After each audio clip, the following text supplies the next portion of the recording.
Bueno, en este momento damos inicio a esta charla que la convoca WIPSI, trabajando en psicoanálisis, que es un grupo de psicoanalistas que elaboran distintas actividades, entre ellas esta charla abierta. Mi nombre es Juan Pineta, miembro de la Asociación Psicoanalítica Argentina también, y hoy tenemos el agrado de tener a la doctora Mirta Goldstein, que bueno, ha sido secretaria científica de la Asociación Psicoanalítica Argentina y también su vicepresidenta.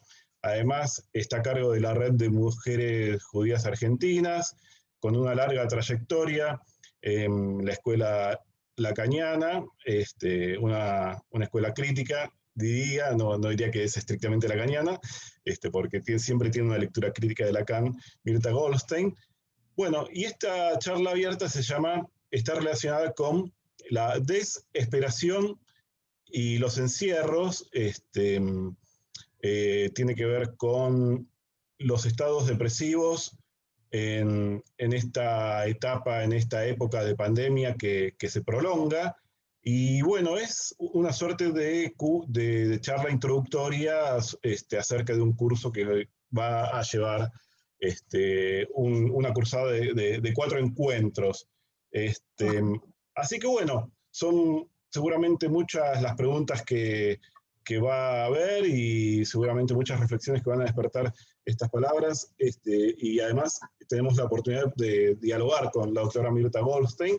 Así que bueno, aprovechando este espacio, Mirta, te invitamos a abrir tu ponencia o charla, diría, más que ponencia. Bueno, yo voy Gracias, Juan. La verdad que gracias también por la invitación. Esta charla, bueno, como dijimos, es una charla inaugural, no pretende profundizar hoy en todos los aspectos, sino dar un panorama más bien general de lo que a mi entender está ocurriendo. Aún antes de la pandemia, la OMS ya había declarado que la enfermedad de nuestra época era la depresión. Pero hay muchos tipos de depresión. Yo me he ocupado de estudiar bastante la melancolía porque tengo una clínica bastante especializada en melancolías. Y hay depresiones crónicas, transitorias, psicóticas, juveniles, de la vejez. Todas tienen componentes bipolares. O sea que cuando la psiquiatría diagnostica bipolaridad, en realidad da un panorama muy general de ese paciente, porque todas las distintas maneras de encarar la depresión, todas tienen aspectos bipolares. Ahora, ¿qué pasó con el advenimiento de la pandemia y los confinamientos? Todos estamos hablando de que son tiempos de depresiones. Bueno, con la pandemia yo creo que se explicitaron, se pusieron en evidencia las diferencias entre las depresiones inmunológicas, o sea, aquellas que desencadenan disturbios orgánicos, y lo que yo voy a llamar, y lo inauguro con esta charla, las melancolizaciones actuales. ¿Por qué las llamo melancolizaciones y no melancolías? Porque, bueno, ahora voy a hablar de eso, porque a mí no me gusta mucho la palabra depresión, porque la depresión también es una cosa muy general y en realidad la depresión es un síntoma, es un signo, no es tampoco una nomenclatura diagnóstica. Entonces, siguiendo la nomenclatura diagnóstica de Freud, cuando hablaba de las neurosis actuales, que las relacionaba con no descargas sexuales y traumas actuales, a mí me pareció que podemos hablar de melancolizaciones actuales porque la sintomatología que Freud describe en las neurosis actuales es la misma que aparece en estos estados que yo voy a llamar melancolizaciones actuales. Cuando antes de la pandemia, porque la pandemia todos la vivimos como una irrupción desesperante, ya se veía que había aumentado los estados melancólicos y los suicidios. como dije antes, la psiquiatría los abordó desde la bipolaridad porque es mucho más fácil medicar cuando uno diagnostica bipolaridad, y sobre todo porque ni Freud ni Lacan pudieron diferenciar exactamente la diferencia entre la melancolía psicótica y la melancolía neurótica. Esto quedó pendiente en la teoría. Para Freud, las neurosis narcisistas eran psicóticas, puso ahí a las melancolías, y para Lacan, si bien intenta hablar de melancolizaciones, no habla él de melancolizaciones, melancolización es un término mío, de las melancolías neuróticas, en realidad siempre dijo que la melancolía era un estado psicótico. La realidad es que nosotros lo que vemos es que hoy tenemos melancolizaciones neuróticas, como... ¿Alguien me está hablando? Escuché una voz. Abierto. Bueno, perfecto. Hasta acá me siguen. ¿Sí? Bueno. Entonces, estaba en que era muy difícil, y sigue siendo difícil, hacer una combinatoria entre las neurosis transferenciales y los estados melancólicos. Sin embargo, todos sabemos que todas las neurosis se deprimen. El tema es qué queremos decir cuando decimos que las neurosis transferenciales se deprimen. Entonces, hasta antes de la pandemia, los estados melancólicos y el aumento de los suicidios se entendían desde los aspectos sociológicos. La sociedad de consumo, la cultura que banalizaba los duelos y las separaciones, el empuje a la droga y la ludopatía. Es decir, que se suponía que la depresión se motivaba en el anhelo, frustro siempre, de confort y de felicidad. ¿Por qué digo frustro? Porque nadie puede alcanzar el todo confort y el todo felicidad. Sabemos que el malestar es el síntoma que une y separa a los seres hablantes. Entonces, ¿qué pasó con la pandemia? Ante lo insospechado y lo desconocido, o sea, las sociedades ¿a qué recurrieron? Al distanciamiento físico, que era la medida eficaz y que fue y lo sigue siendo durante las plagas.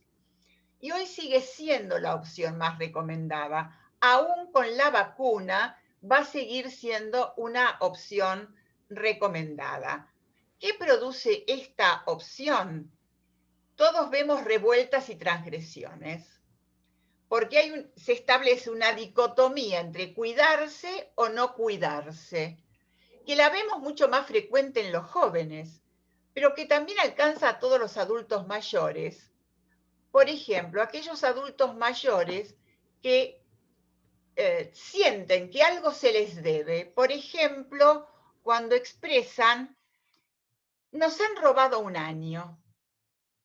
Esta expresión cuasi persecutoria de robo ya es transitar un estado depresivo, en muchos casos en sus comienzos, pero ya es el umbral de un estado depresivo que puede ser mucho más prolongado. Entonces, lo cierto es que ante el incremento del contagio masivo, el recurso a limitar el contacto físico, que produjo una limitación en la descarga motora, sexual y pulsional. Y esto ha tenido consecuencias psíquicas. Entonces, podemos decir que las melancolizaciones que hoy se producen son efecto de varios factores. Por un lado, están las consecuencias de que no haya libre circulación de vínculos familiares, amistosos y sexuales. Por otra parte, tenemos que tener en cuenta la estructura previa de cada sujeto y por otro lado, el miedo a la muerte y a la enfermedad. La angustia que esto produce, que es angustia de castración en términos psicoanalíticos. Ahora, por ejemplo, ¿dónde vemos algunos obstáculos a esta libre circulación? Por ejemplo, cuando el conocimiento con parejas no, generalmente de parejas transitorias que recurren a las redes para conocerse, esto queda limitado, pero a la vez, si se intenta relacionarse, ¿qué vemos? Que hay angustia porque se corren riesgos. Entonces, aquí vemos cómo aquello que, esta dicotomía que yo les decía recién entre cuidarse y qué se hace con ese cuidado cuando hay una urgencia pulsional, porque lo que nosotros tenemos que tener en cuenta es que detrás de estas limitaciones hay urgencias pulsionales, motoras y de vinculación. Entonces, esta limitación en las relaciones amorosas trastoca la economía libidinal. Entonces, no es una cosa solamente de economía de dinero, podríamos decir, el problema del confinamiento y el distanciamiento social, sino que es un problema de economía libidinal. Y por eso mismo es que hoy llegan a nuestra consulta muchas disfunciones sexuales y la caída del deseo. La depresión es una caída del deseo. ¿Qué es esto? Caída de la energía vital. Si ustedes recuerdan a Freud, Freud habla como la pérdida del sentimiento vital y el sentimiento de sí, el sentimiento de ser en el mundo y de estar en el mundo. Por eso en un trabajo que yo escribí en la revista de APA, hablé de esta disfunción del estar en el mundo, la melancolía como una disfunción no tanto del ser, que sería más atribuible a los estados narcisistas, sino del estar en el mundo, mucho más cercano a las neurosis. Entonces, los encierros también, bueno, produjeron que los adolescentes y los jóvenes se vieran confinados en la endogamia familiar, en momentos en los cuales hay una necesidad para la salud mental de salir de lo conocido, familiar y cercano.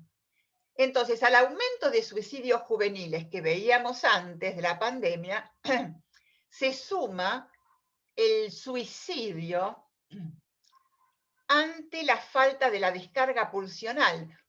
¿Qué quiero decir con esto? Los que conocen lo que es el fantasma en Lacan, pero si no, los que saben lo que es un pasaje al acto, van a ver que la identificación total del sujeto con el objeto, eso es el suicidio. Entonces, cuando no hay descarga del objeto y el objeto queda adherido, como diría Freud, como una sombra sobre el yo, ahí tenemos el peligro del pasaje al acto, que es el suicidio. Entonces, ¿qué quiero decir con esto? Que también tenemos que tener en cuenta y diferenciar aquello que corresponde al distanciamiento social, aquello que corresponde a las vicisitudes traumáticas de la cultura y aquello que es propio de la pandemia y del encierro que la pandemia provoca o del retraimiento que la pandemia provoca, porque puede no haber encierro, pero siempre hay un retraimiento corporal, vinculante. Incluso tenemos, ustedes saben, que problemas de la voz con el barbijo, no nos escuchamos bien, no nos vemos la sonrisa, hay toda una serie de pérdidas pulsionales, la mirada, el rostro, ¿no? La gestualidad. Y también vamos a tener que tener en cuenta a un futuro cercano los efectos que van a aparecer por la combinatoria de todos estos determinantes. Es decir, hay determinantes prepandemia, determinantes del aparato psíquico y determinantes post-pandemia que se van a combinar. Y va a ser más difícil determinar qué es de cada momento. Por eso que los análisis van a tener que hacer un trabajo de reconstrucción y deconstrucción de toda esta sintomatología. Bueno, conjuntamente con la angustia de muerte, también vimos que se profundizaron los estados de euforia, porque no hay depresión sin euforia, o no hay melancolía sin manía. Por supuesto que también se acrecentaron los estados maníaco-depresivos previos. Incluso muchos estados depresivos, melancólicos o bipolares, necesitaron un aumento considerable de la medicación. Si ustedes ven lo que dicen los psiquiatras, ellos hablan de un aumento considerable de la medicación. Bueno, estas melancolizaciones que yo llamo actuales, pueden ser son transitorias, aunque pueden prolongarse en el tiempo. No son crónicas, lo cual no quiere decir de que no se puedan cronificar. Por eso es que yo decía recién que hay que tener una visión muy aguda para poder diferenciar qué es lo previo y qué es lo desencadenante. Si ustedes recuerdan lo que Freud decía de las neurosis actuales, él buscaba un determinante, un desencadenante sexual, algo que fallaba, una disfunción sexual.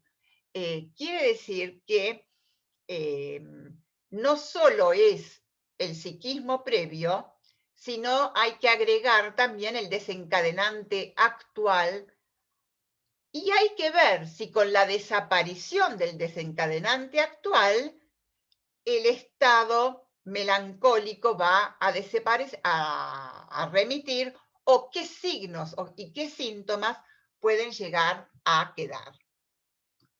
Bueno, ¿cuáles son estos síntomas que Freud describe, pero que también hoy todos vemos en nuestros consultorios durante la pandemia? Miren, aislamiento, aburrimiento, ataques de pánico y ansiedad, sudoración, insomnio, cansancio prolongado, dolores del cuerpo, insomnio, dolor psíquico o tristeza, desgano, desmayos, falta de voluntad o energía, adicción a los videojuegos. Y yo digo que acá la adicción a los videojuegos tiene que ver con que tienen la capacidad, como el alcohol, de manera circunstancial y momentánea, de levantar el ánimo, porque descargan adrenalina o insulina en el cuerpo, es decir, azúcar o adrenalina.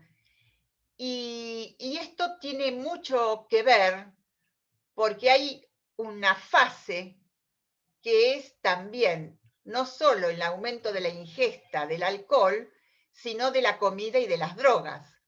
Entonces, lo que yo quiero como mostrar con esto, que hay que estar muy atento a estas fases o facetas o tiempos en que se desarrollan estas etapas maníacas y depresivas. ¿Y qué pasa con el uso del barbijo? El uso del barbijo también produce o rechazos fóbicos, el mal uso del barbijo, es decir, que se lo ponen acá en el cuello, no se tapan la nariz, entra aire por los costados, la gente se hace barbijos caseros, es decir, y también aparecen sensaciones de asfixia y de ahogo. Y acá quiero señalar que la depresión provoca opresión. El ahogo, la asfixia son opresivas. Y al revés, viceversa, la opresión produce depresión.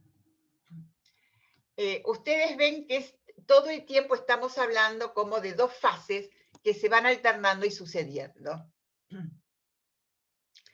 Otro aspecto que me gustaría como señalar es que obviamente que se generaron durante todo este tiempo impotencias y frustraciones, debidas, como dije, a las circunstancias actuales, pero también a carencias, por ejemplo, carencias del reconocimiento público. Tomemos el ejemplo de alguien que dependía de ser alabado en su trabajo por un jefe o por sus compañeros, es decir, de una baja autoestima, es decir, necesitaba narcisísticamente del reconocimiento de los otros. Hoy el trabajo a distancia disminuye una serie de incentivos individuales y grupales. La competencia, la promoción, el ascenso, si bien todo eso está más oculto. Está tras el barbijo que es la pantalla y el ocultamiento que hace cada sujeto, por ejemplo, de sus rivalidades. Es mucho más fácil ocultar todo esto y también ocultar la necesidad y la demanda de reconocimiento. Entonces, como les decía antes,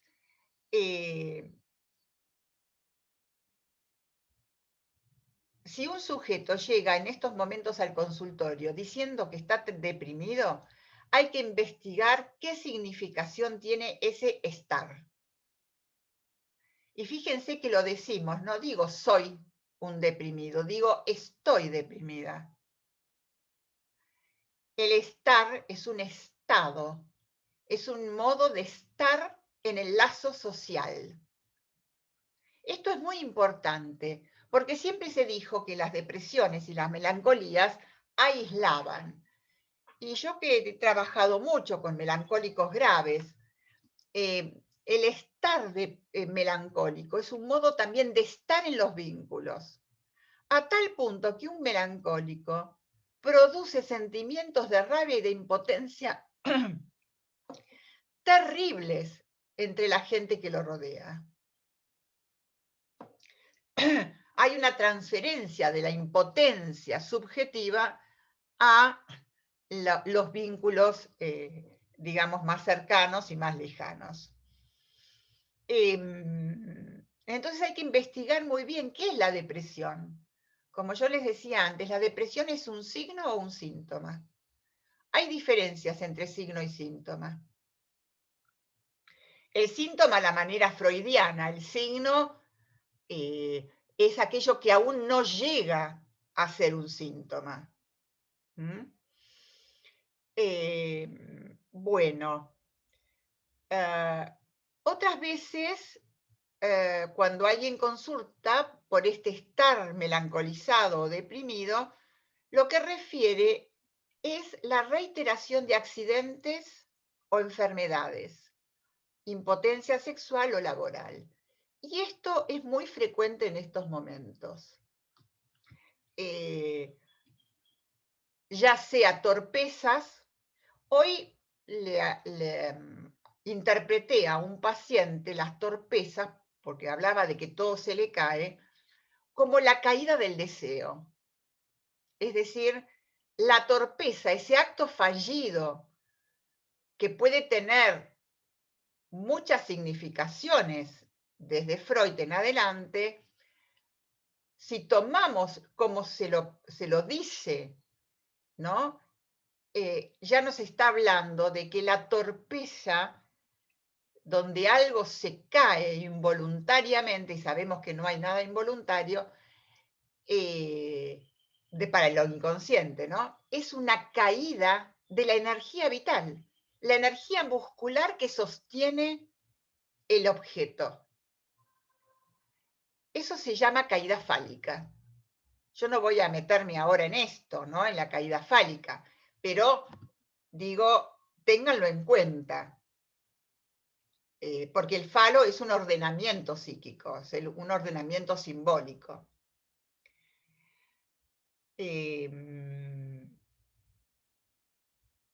Bueno, Entonces, aquellos que les decía que dicen que han perdido un año de vida, no solo está la fantasía de robo, que ya tiene un tinte persecutorio, sino la pregunta sería, ¿no hay nada a recuperar de ese año? ¿Está todo perdido? Es decir, esta posición del todo o nada es una posición melancolizante. Tiene que ver con un estado deprimido, de depresión. Entonces, la melancolización puede unir tristeza, pesimismo, desesperanza, abulia, alguna acción adictiva. Todo eso, aún esa quietud aparente del melancólico, puede ser el mínimo movimiento que puede para salir de la pasividad interna que siente. Entonces, no porque nosotros veamos quietud, eso es falta de movimiento. Es el mínimo de energía vital que ese sujeto puede. Esto es muy importante clínicamente, sobre todo en la clínica del envejecimiento. Ustedes van a ver que los muy ancianos pasan largos periodos de quietud. No están muertos. Es el mínimo de potencia vital que pueden. Esto es muy importante para la interpretación. ¿Qué es lo que se va a interpretar? No es lo mismo que yo positivamente interprete desde el lado del mínimo de movilidad posible a que yo interprete que no tiene nada de energía. Siempre la apuesta es, aunque sea poco, a lo poco. Esta es la apuesta clínica, no superyoica, porque ya bastante tenemos con un superyo que nos obliga a muchas cosas. Y el superyo tiene mucho que ver en los estados melancólicos y las melancolizaciones. El superyo castiga. Y una de las maneras que tiene de castigar es la melancolización. Cuando Freud habló de las neurosis actuales, le agregó la melancolía y la hipocondría.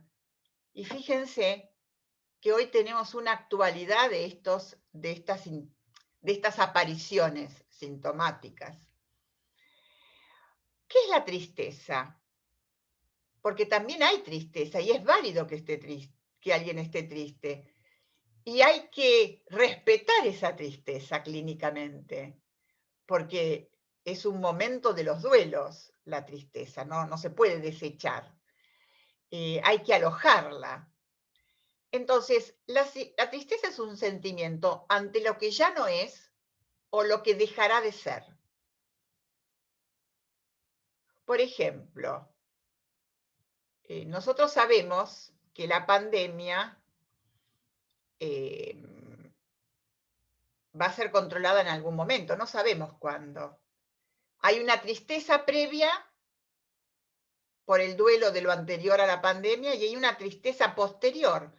¿Por qué? Porque en la pandemia también nos generamos hábitos, costumbres y modos de gozar, de los cuales si volvemos a la vida normal también nos vamos a tener que desprender. Es decir, también tenemos que esperar que van a haber duelos post pandemia, pero no, digamos, solo consecuencia de la pandemia, sino por la pandemia, por tener que dejar atrás la pandemia, con todas las vicisitudes que la pandemia trajo. Bueno, entonces hay veces en que llegan los pacientes con mucha angustia y la cura por la palabra no alcanza, hay que medicar, siempre hay que tratar de medicar lo menos posible y hablar lo más posible. La tristeza tiene que ver también con una conciencia emocional de la finitud. Por eso es que yo les decía que no puede ser tratada de la misma manera que la melancolía, porque hay conciencia de la castración, hay conciencia emocional de la finitud. Ahora, ¿qué es lo que nosotros vemos que estás acá. Juan, vos avísame cuando tengo que dejar, ¿eh? Nos faltan 22 minutos. Bueno, Yo diría que ya puede empezar a abrir los micrófonos y que pueden empezar por ahí a intercambiar algunas cosas.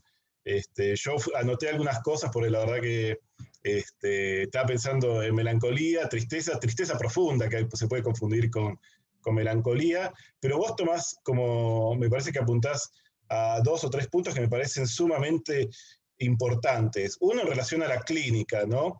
Uno como analista de adultos y adolescentes, como es mi caso, a veces nos tomamos muy naturalmente que haya adolescentes que se la pasan horas y horas y horas frente a dispositivos móviles, a juegos, ¿no? Y uno lo toma como, bueno, es algo de la pandemia. Sin embargo, vos decís, bueno, esto hay que cuestionarlo. A ver, es una adicción no, momentánea, no dije que hay que cuestionarlo. cuestionárselo. Me parece que hay que tomarlo Ujú. como que hay descarga ahí, que está inhibida en otro lado. No lo estoy cuestionando. Le estoy dando un lugar, Exactamente. que no es lo mismo que cuestionar. No. Poner en interrogación creo que sería más adecuado, ¿no? Claro, Por porque si uno cuestiona, pareciera que es una especie de crítica. correcto. Eh, no. Al revés, creo que hay que alojar la descarga pulsional del videojuego y la descarga motriz y perceptiva y pulsional, porque tiene componente perceptivo, tiene un componente motor muy importante y tiene una descarga porque hay goces allí. Hay goces en juego. Goce es una satisfacción pulsional. Entonces, esto no se puede cuestionar. ¿Sí? Clínicamente, esto hay que alojarlo.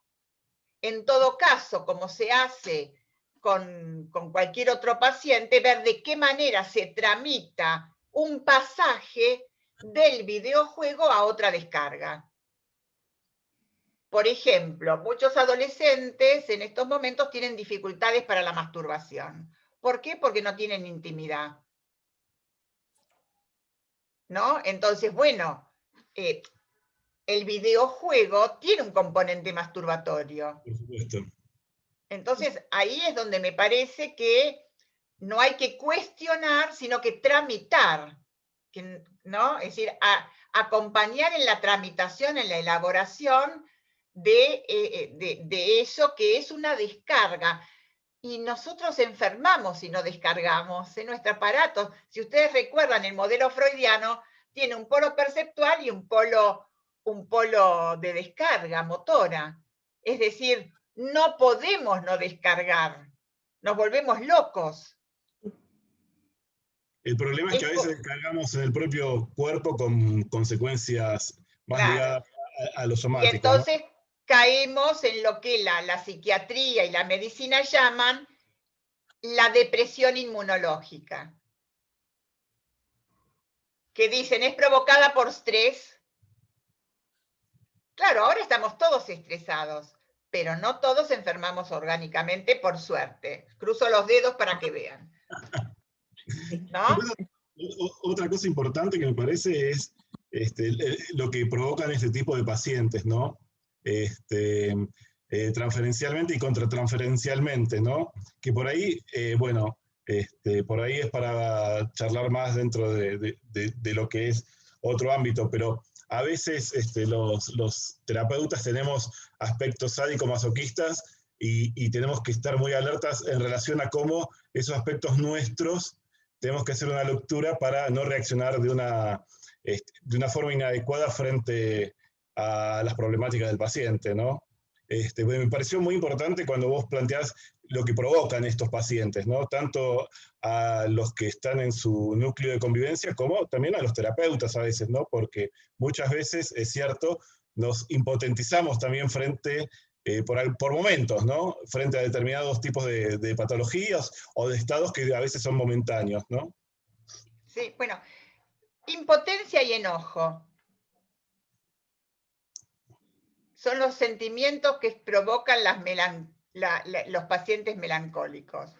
En los terapeutas Y en los familiares. En los familiares es terrible la bronca que les produce por la impotencia. Porque ustedes piensen, un familiar de alguien que quiere suicidarse, que todo el mundo sabe que lo va a lograr, la impotencia que sienten. Entonces, muchas veces, a pesar de que hay alguien melancólico y todos dicen, ay, pero pobre, ¿no? Las familias se sienten víctimas de ese estado melancólico. Y si hoy vemos lo que pasa dentro de los hogares, quien tiene pareja y ahí ha estado 100 días encerrado con su pareja, seguramente tiene muchas anécdotas de momentos muy agradables y momentos de mucho enojo, de mucha bronca, que tiene que ver con la diferencia sexual, pero ¿qué pasa cuando la diferencia sexual no puede tramitarse fuera del hogar, fuera de lo familiar, fuera del ámbito endogámico? Es decir, cuando la diferencia sexual no se puede tramitar en la exogamia. Porque al final de cuentas un marido es endogámico, por más que sea una elección exogámica. A la larga es endogámico. ¿O no? No sé, yo les pregunto a ustedes, mujeres, ¿qué piensan? Es al final, digamos, la familia secundaria siempre termina siendo primaria. Y es por eso que padece de todas las cuestiones, digamos, de la familia endogámica. Porque al cabo de, a ver, si vos durante 20 años dormiste con el mismo hombre, en la misma cama, en el mismo baño, eso es endogámico también. Y si ustedes atienden parejas viejas, de mayores, adultos mayores, van a ver que muchos separan el dormitorio y el baño. Y muchas veces una recomendación terapéutica es que lo hagan.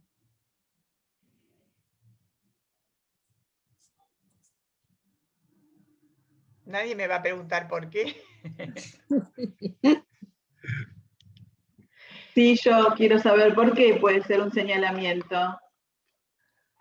Justamente para producir una separación.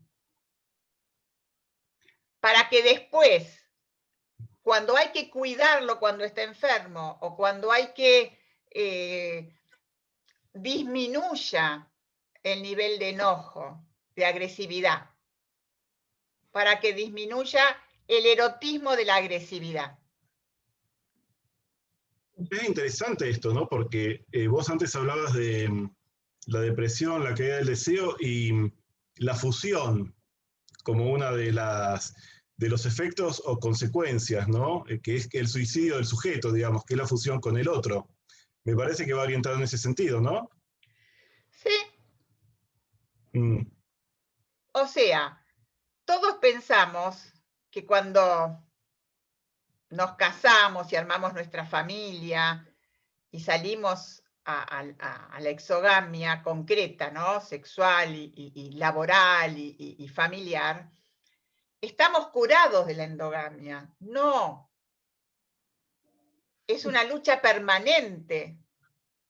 Y la melancolía y la melancolización tiene mucho que ver con la situación endogámica, con la situación de encierro. Por eso yo llamé a esta charla algo que no tomé, que tiene que ver con los encierros y la desesperación, o sea, dejar de esperar.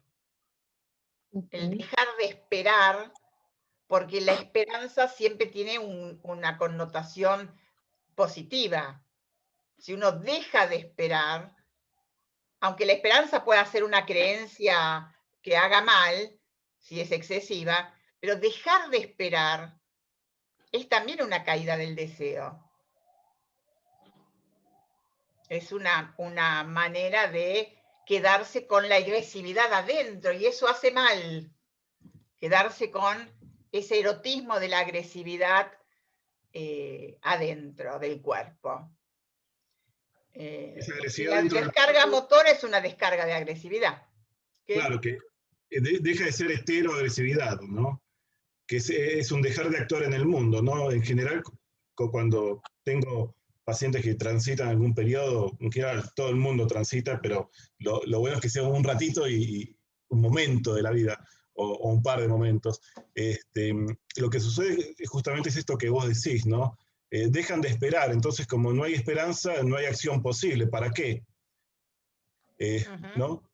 Y también Y estaba ahí pensando, es el momento de la melancolización.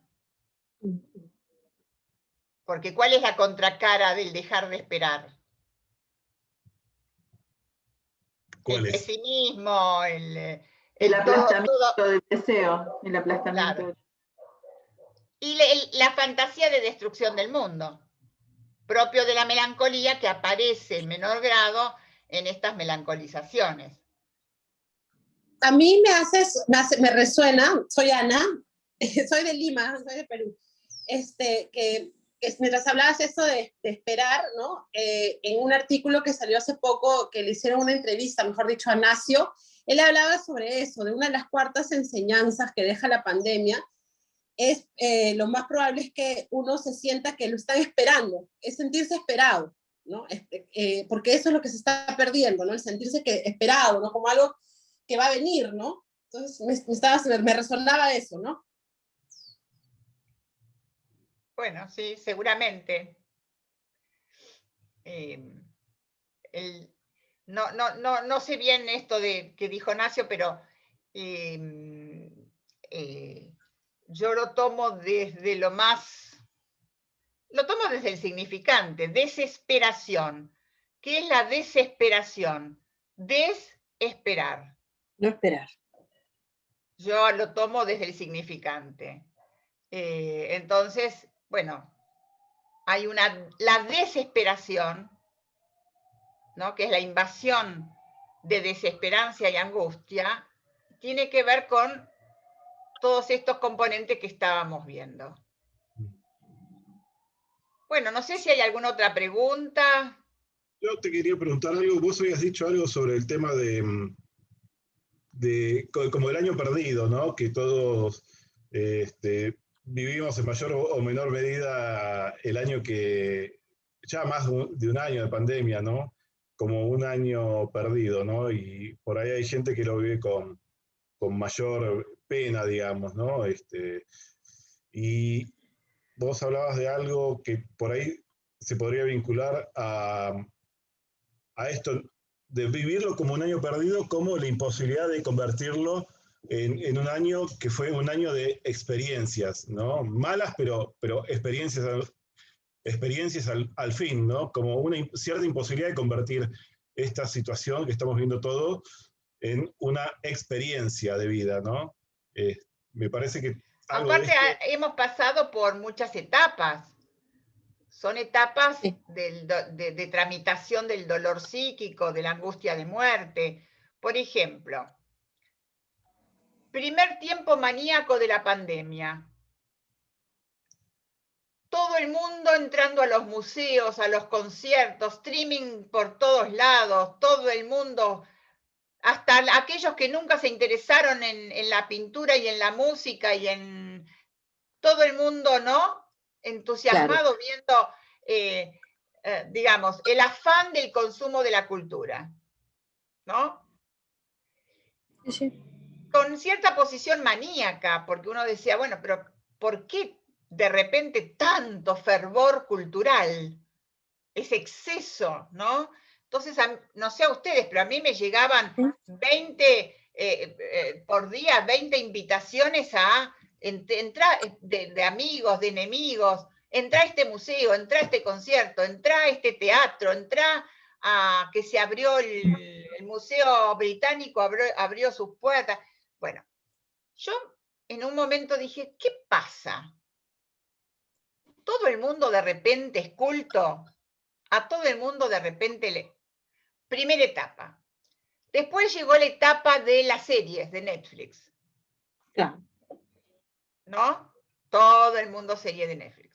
Después la etapa, nosotros los analistas, de las actividades científicas, digamos, sobre la pandemia. Y si ustedes se fijan, todos son tiempos. Primero uno, después otro, después otro, después otro.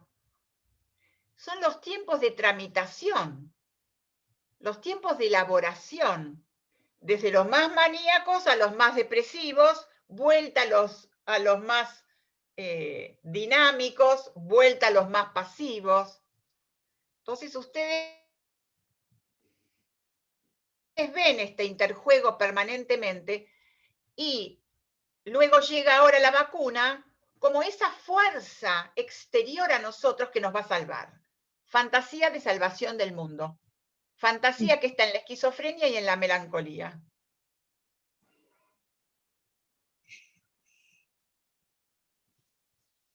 Todos nos vamos a... Y si no, están los que recurrieron a la magia. A la magia. Claro, o a la religión, o a todo tipo de situaciones mágicas, ¿no? Quiere decir que siempre está el recurso al omnipotente, al otro omnipotente que sin castración. Ese es un recurso, pero bueno, es el otro, ¿no? Ujú. Entonces, por eso me parece que el que no adhiere a esos recursos, miren lo que voy a decir, si nosotros nos podemos considerar gente que logra tramitaciones más exitosas,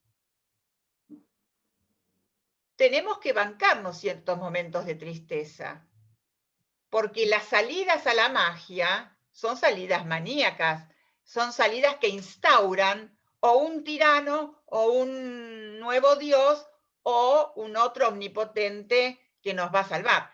Entonces, ¿la vacuna nos va a salvar? Y no del todo. El virus va a seguir existiendo y seguramente nos vamos a tener que vacunar todos los años. Entonces, ¿vamos a poder dejar de cuidarnos por la vacuna? No. ¿Alguien habló? No. Entonces, Bueno, hay un chico hablando, pero ya está. Ah. Bueno. Y bueno, esto sucede porque estando en nuestros hogares, vive nuestra familia, ¿no? Estamos... entonces,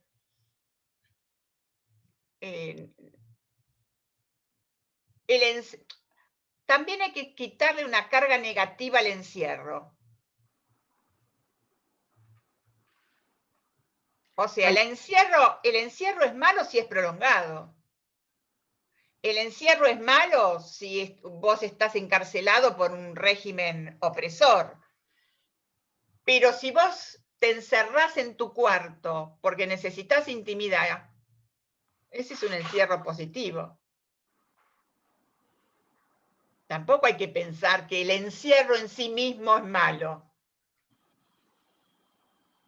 Depende.